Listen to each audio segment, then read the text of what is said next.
अस्सलाम वालेकुम नाज़रीन, आप देख रहे हैं पाक टॉक यूट्यूब चैनल और मैं बिलाल इकबाली आपसे मुखातिब। नाज़रीन, पाकिस्तान को अल्लाह ताला ने हर किस्म की नेमत से नवाज रखा है और ज़मीनी मादनियात भी उन नेमतों में से एक नेमत है। नाज़रीन, पाकिस्तान में सोने और तांबे के इतने ज़खायर मौजूद हैं जो पाकिस्तान की किस्मत को यकसर बदल कर रख सकते हैं। नाज़रीन, ये ज़खायर कहाँ पर मौजूद हैं, कितने ज़खायर मौजूद हैं और इन ज़खायर को ज़मीन से किस तरह से निकाला जाता है और इन ज़खायर को निकालने के लिए पाकिस्तान ने माजी में किन किन कंपनियों से क्या क्या मुआहिदात किए और उन मुआहिदात के पाकिस्तान को क्या क्या नुकसानात हुए और फाइनली इन ज़खायर से पाकिस्तान को कितना फ़ायदा होने वाला है, इन तमाम सवालों के जवाब जानने के लिए हमारे साथ रही। नाज़रीन, सूबा बलूचिस्तान का एक इलाका जिसका नाम चागी, सूबा बलूचिस्तान का ये ज़िला है जिसका नाम चागी है और ज़िला चागी का एक इलाका जिसका नाम रेकोडिक है। रेकोडिक वो मकाम है जहाँ पर ये सोने और तांबे के ज़खायर मौजूद हैं। रेकोडिक का लफ्ज़ी मतलब होता है रेत का टीला और ये जो इलाका है ये अफ़गानिस्तान और ईरान की सरहद के करीब वाक़या है। नाज़रीन, कितने ज़खायर मौजूद हैं तो मुख्तलिफ़ रिपोर्ट्स के मुताबिक यहाँ पर तकरीबन 1000 अरब डॉलर के ज़खायर मौजूद हैं। 1000 अरब डॉलर की मालियत के ज़खायर यहाँ पर मौजूद हैं। नाज़रीन, मुख्तलिफ़ रिपोर्ट्स के मुताबिक यहाँ से 50 साल से ज़ायद अरसा तक के लिए 2,50,000 आउंसेस सोना और 2 लाख टन तांबा सालाना यहाँ से निकाला जा सकता है। तो नाज़रीन, ज़मीन से ज़खायर निकालने के दो तरीके होते हैं, एक को कहते हैं प्लेसर माइनिंग और एक को कहते हैं हार्ड रॉक माइनिंग। प्लेसर माइनिंग में मशीनों के ज़रिए से ज़मीन से जो है मादनियात को निकाला जाता है और हार्ड रॉक माइनिंग में ज़मीन को तोड़कर यानी पहाड़ों को तोड़कर और ज़मीन को खोदकर ये ज़खायर बाहर निकाले जाते हैं।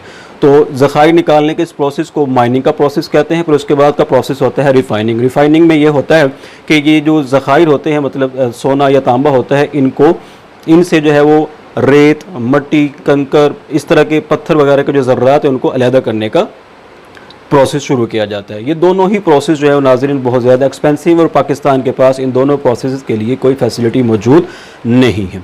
तो नाज़रीन, मुख्तलिफ़ कंपनियों ने जब पाकिस्तान के साथ मुआहिदात किए तो उन कंपनी ने पाकिस्तान को माइनिंग के तरीके तो बताए लेकिन पाकिस्तान को रिफ़ाइनिंग के तरीके नहीं बताए, यानी कि सोने और तांबे को साफ़ करने के तरीके नहीं बताए। उनका ये ख्याल था कि सोने और तांबे को यहाँ से निकाल कर बाहर वाले मुल्कों में ले जाकर साफ़ किया जाए और पाकिस्तान को उसके जायज़ हक़ से महरूम किया जाए, यानी पाकिस्तान के सोने और तांबे के साथ 2 नंबरी की जाए। तो नाज़रीन, मुख्तलिफ़ कंपनियों के साथ मुआहिदात जो है वो माजी के अंदर मुख्तलिफ थे। ये बात सन 1978 में शुरू हुई जब जियोलॉजिकल सर्वे ऑफ पाकिस्तान ने ये इंकशाफ किया कि रेकोडिक के मकाम पर सोने और तांबे के वसी तर ज़खायर जो हैं वो मौजूद हैं। नाज़रीन, 15 साल तक यहाँ पर रिसर्च का काम चलता रहा और सन 1993 में बलूचिस्तान हुकूमत का एक इदारा जिसका नाम था BDA बलूचिस्तान डेवलपमेंट अथॉरिटी और एक अमेरिकन कंपनी BHP के दरमियान में एक मुआहिदा हुआ।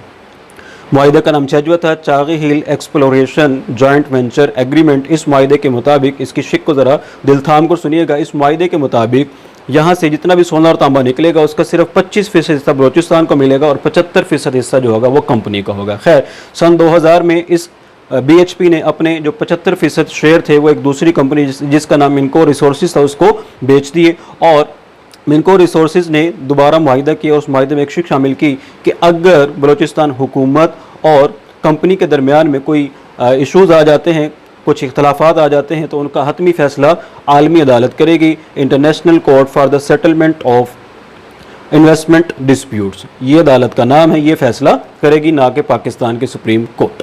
तो नाज़रीन, सन 2000 में ये मुआहिदा हुआ। अब चलते हैं सन 2006 में।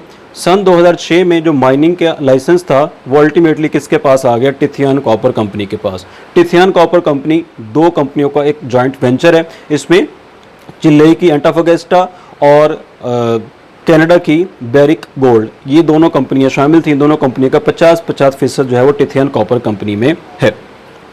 तो नाज़रीन, सन 2007 में टिथियान कॉपर कंपनी ने अपना काम शुरू किया और 2010 तक एक रिपोर्ट बनाई और इस रिपोर्ट के मुताबिक उन्होंने कहा कि रेकोडिक के मकाम पर तकरीबन 260 अरब डॉलर के ज़खायर जो हैं वो मौजूद हैं। इसी दौरान ये जो ख़बरें थी वो बलूचिस्तान की जो अवाम है उनमें फैलना शुरू हो गई कि जो है वो बलूचिस्तान हुकूमत ने जो बलूचिस्तान का सोना और तांबा है वो गैर मुल्की कंपनियों को बड़े सस्ते दामों बेच दिया। खैर सन 2011 में बलूचिस्तान हुकूमत को कुछ होश आता है जो अब तक नहीं आया था। जितनी भी पिछले कंपनियों ने अपनी खरीदो फरोख्त की थी, बलूचिस्तान हुकूमत ने इसका अभी तक नोटिस नहीं लिया था। लेकिन सन 2011 में बलूचिस्तान हुकूमत ने जो है वो बलूचिस्तान हुकूमत और कंपनी के दरमियान में कुछ इख्तलाफात हुए। इख्तलाफात की वजह से बलूचिस्तान हुकूमत ने टिथियान कॉपर कंपनी का माइनिंग का लाइसेंस क्या कर दिया, मनसूख कर दिया, और मामला जो है वो चला गया पाकिस्तान की सुप्रीम कोर्ट में। तो पाकिस्तान के सुप्रीम कोर्ट में इस मामले को जो है वो उस वक्त के चीफ जस्टिस इफ्तिखार मोहम्मद चौधरी की सरबराही में 3 रुकनी बेंच ने सुना। इस बेंच ने यह फैसला दिया कि ये जो मुआहिदा है ये सिरे से ही कल अदम है, यानी कि उन्होंने इस मुआहिदे को सिरे से ही कल अदम करार दिया। उन्होंने कहा कि जो मुआहिदा हुआ है ये एक गैर कानूनी मुआहिदा है और उस वक्त जो हुकूमत थी वो इस मुआहिदे को करने का उसके पास इख्तियार नहीं था। खैर, जो कंपनी थी वो अपना केस लेकर आलमी अदालत में गई, जो कि एक हतमी फोरम था। वहाँ पर उस आलमी अदालत में जो कंपनी थी उसको रिलीफ मिला और हुकूमत पाकिस्तान पर 12 जुलाई सन 2019 को $6 अरब का जुर्माना हो गया। और इस कंपनी ने साथ साथ ब्रिटिश वर्जिन आइलैंड की अदालत में भी ये केस दायर किया कि ये जो जुर्माने की रकम है ये हमें पाकिस्तान का अमेरिका के अंदर जो रोजवेल्ट होटल है वो और पेरिस के अंदर स्क्राइब होटल है वो और PIA की 3 कंपनियों को बेचकर जुर्माने की रकम अदा की जाए। नाज़रीन, ये बहुत बड़ी रकम थी। उस वक्त पाकिस्तान में इमरान खान साहब की हुकूमत थी। उन्होंने इस मामले को बड़ी संजीदगी से लिया और एक कानूनी टीम तश्कील दी। इस कानूनी टीम ने जो है वो फैसले के खिलाफ अपील दायर की और उस अपील का फैसला पाकिस्तान के हक में आया और जो पहला फैसला था उसको कल अदम करार दिया गया और जो $6 अरब जुर्माना था उसके ऊपर भी एक हुक्म इम्तनाई पाकिस्तान ने हासिल किया। तो नाजरीन, ये जो एक बहुत बड़ी डेवलपमेंट थी पाकिस्तान के हक में थी। उस वक्त के वज़ीर आज़म और उनकी हुकूमत को इसका क्रेडिट बहरहाल जाता है। तो नाज़रीन, इस मामले का सिर्फ और सिर्फ एक ही हल था, वो ये था कि किसी तरह से टिथियान कॉपर कंपनी के साथ out of the court settlement की जाए। और खुशखबरी ये है कि out of the court settlement हो चुकी है पिछले दिनों में और कंपनी और हुकूमत पाकिस्तान के दरमियान जो है वो नया मुआहिदा तय पा गया है। इस नए मुआहिदे के मुताबिक जितने भी वहाँ से रेकोडिक के मकाम से जो है वो ज़खायर निकलेंगे उसका 50% हिस्सा कंपनी का होगा और 50% हिस्सा जो है वो हुकूमत पाकिस्तान का होगा। और जो हुकूमत पाकिस्तान है उसमें हुकूमत पाकिस्तान का जो 50% हिस्सा है उसमें से 25% हिस्सा जो है वो बलूचिस्तान हुकूमत का होगा और 25% हिस्सा जो है वो वफाक का होगा। वफाक अपने 25% हिस्से में से कुछ ना कुछ बलूचिस्तान को भी देगा।